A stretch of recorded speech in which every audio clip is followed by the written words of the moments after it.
The discovery of an ancient observatory in the jungles of northern Guatemala has revealed how the Maya predicted cosmic events with astonishing accuracy. But they're not alone. Around the world, there are other sites that may have served as observatories where people from antiquity tracked the motions of the heavens. And just how advanced were ancient civilizations when it comes to astronomy? The answer to the first question is a great deal. The leader commissioned the construction of a tower about 80 feet high, made up of 7 levels connected by staircases. The original purpose of the structure was lost to history until relatively recently. But now archaeologists believe it was an observatory, the oldest one ever discovered. However, recent research has shown that the tower was destroyed in a deliberate act sometime before it was abandoned. Around 1200 BC, well, they were most likely part of the Moabite culture, who settled in the region during the Late Bronze Age. The Moabites were an Arab people who lived in the area that is now Jordan, Israel, and Palestine. They were nomadic goat herders who traveled from place to place following their flocks. But eventually, they settled down and became farmers and artisans. They built a number of observatories and used them to track the movements of the planets and stars. It's a huge stone structure about 2 miles long and 200 feet wide. It was built in the 13th century AD by the Inca people in Peru. It's called the Puma Punku Observatory. Like the others, it was used to track the movements of the planets and stars. All over the world, ancient people used the sky to help them navigate, farm, and understand the world around them. Stonehenge is famous for its huge stones that are arranged in a circular pattern. The builders of Stonehenge carefully aligned the stones with the solstices and the equinoxes. We have everything from videos about the pyramids to the terracotta army. This suggests that Stonehenge was used as a place of worship and that the builders believed that the sun had a profound influence on human affairs. But we don't know for sure what Stonehenge was used for. It's a mystery that has baffled archaeologists for centuries. For example, the Polynesian navigators used the stars to navigate the Pacific Ocean. They didn't have a compass or GPS, so they relied on the stars to keep them on course.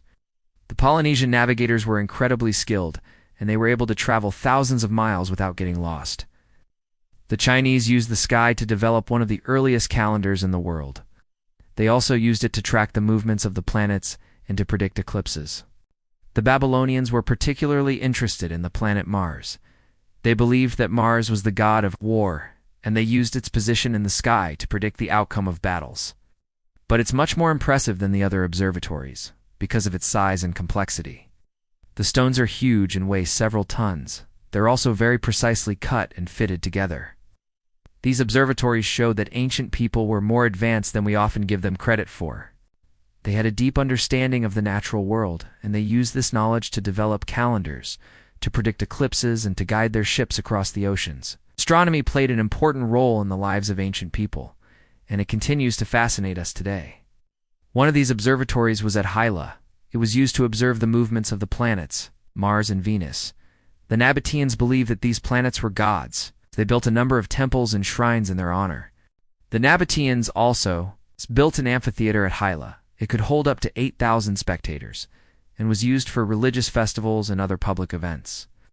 The Nabataeans were eventually conquered by the Roman Empire in 106 AD. They were also traders, and they had regular contact with the Egyptians, Mesopotamians, and other cultures. And because it was destroyed in this way, researchers believe it was probably seen as a sacred site, similar to other places of worship in the region. They also had a deep knowledge of astronomy. The Inca kept careful records of the positions of the planets and stars, and used this knowledge to develop a calendar. They also used it to predict eclipses. Fortunately, the Inca were conquered by the Spanish in the 16th century. Their cities were destroyed and their knowledge was lost. However, some of their astronomical records survived, and they show that the Inca were highly skilled astronomers. He's mentioned in the Bible as the king of Moab who hired the prophet Balaam to curse the Israelites, but he was unsuccessful. It's located in the Andes Mountains and was probably used by the Inca priests. To track the movements of the stars and planets, the Inca were skilled astronomers, and they used their knowledge of astronomy for a variety of purposes. They used it to develop a calendar and to predict eclipses. They also used it to determine the best time to plant and harvest crops. In addition, The Inca believed that the stars and planets had a profound influence on human affairs. They used their knowledge of astronomy to interpret omens and to make predictions about the future. Balak was succeeded by his son Eglon, who was defeated and killed by the Israelite judge Ehud. After that, Moabites were under the control of Israel for several centuries, but in the 6th century BC, they revolted and regained their independence. They were ruled by a dynasty of kings, including Mesha, who was the first to use the title King of Moab. Mesha rebelled against the kingdom of Israel and conquered the city of Ataroth. He's famous for commissioning a series of black stone monuments called Mesha Stele, which were inscribed with his victories. But the Moabites were eventually conquered by the Nabataeans in the 4th century BC. This theory is supported by a ritual dagger found near the site, which appears to have been used in animal sacrifices. They were nomads at first, but eventually settled down and built cities. They became wealthy traders because they controlled the trade routes between Africa and Asia. The capital of the Nabataean kingdom was Petra, which is now in Jordan. Petra was a spectacular city carved into the sides of mountains. It was famous for its elaborate tombs and temples. This theory is based on a number of factors, including its location on the edge of town, away from most of the activity. The theory also fits with the structure itself. According to archaeologist Philip Coe, the viewing platforms would have given the priests a good vantage point for tracking celestial objects, while the circular alignment would have allowed them to watch for the rising and setting of the sun, moon, and stars. But if it really was an observatory, then why did they build it so far from the settlement?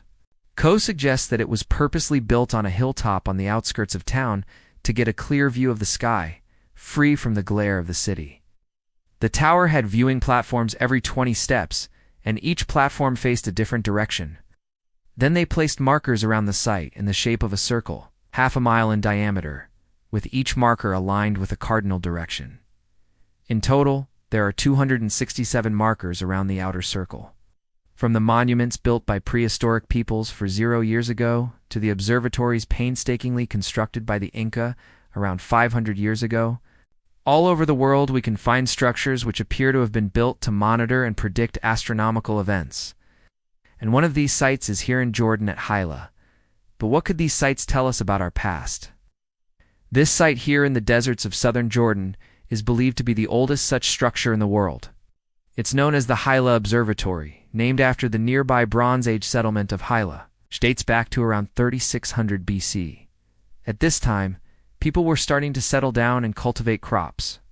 They were raising livestock and living in permanent homes. But life was still tough. There was no technology. Life expectancy was low. And most people died before the age of 40. So when someone like the ruler of the local settlement at Hila noticed something unusual in the sky, it was important to record the event. According to some experts, that's exactly what happened around 3100 BC, when a bright comet streaked across the night sky. Today, the tower is in ruins and only 2 of the platforms remain. For centuries, archaeologists have debated whether the people who lived at Gila actually used the tower for astronomy, or if it was instead used for religious ceremonies or even military defense. So what do we know about the people who built it around 2000 BC? The Moabites were ruled by a king named Balak. The Nabataeans were an Arab people who lived in the Arabian Peninsula and northern Africa. The Nabataeans were astronomers too. If you think that's impressive, then take a look at this. The Inca were a sophisticated civilization. They had a complex social structure, a highly developed agricultural system, and a unique writing system. Now let's return to the observatory. The Inca built many observatories, but the Puma Punku Observatory is the largest and most impressive. However, the Inca were not the only ones who used the sky for guidance. But perhaps the most famous ancient observatory is Stonehenge. It's a Neolithic monument in England that was built around 3000 BC. There are many other ancient observatories around the world, but these are some of the most impressive.